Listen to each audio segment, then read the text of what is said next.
Goeiedag en baie welkom by Woordspieël. Vandag kyk ons na Genesis hoofstuk 30 en die vers wat ek vir jou lees is Genesis 30 vers 27 wat sê: Moenie nou al gaan nie, sê Laban. Ek het agtergekom dat die Here my geseën het omdat jy by my is. My tema vandag is geseënd as gevolg van jou.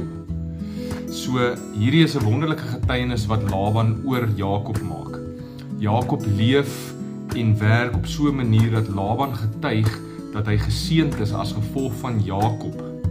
Later wil hy Jakob beloon om te keer dat hy weggaan en hy probeer hom daarso hou, want hy besef hoe goed dit met hom gaan as gevolg van Jakob wat daarso vir hom werk en saam met hom is.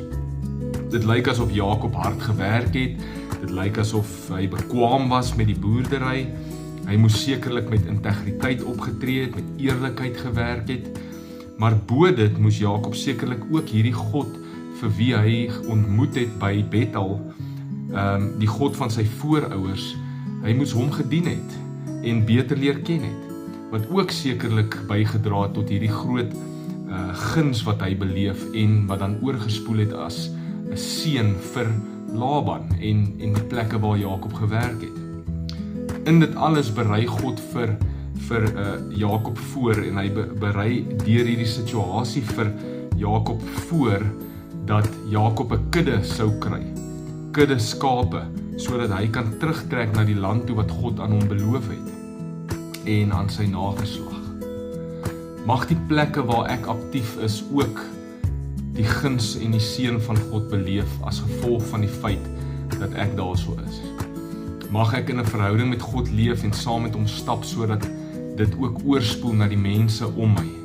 Mag mense meer geseënd voel as hulle met my te doen gehad het. Mag die plekke waar ek werk voorspoedig wees as gevolg van my integriteit en my werksetiek, my talente en dit wat ek aanwend. Mag ek onmisbaar wees waar ek kom as gevolg van die gees van God wat op my rus. Hoe anders klink dit as wat ek dalk by 'n plek is en ek vat weg uit die plek uit. Ek trek af van die belewenis wat mense het.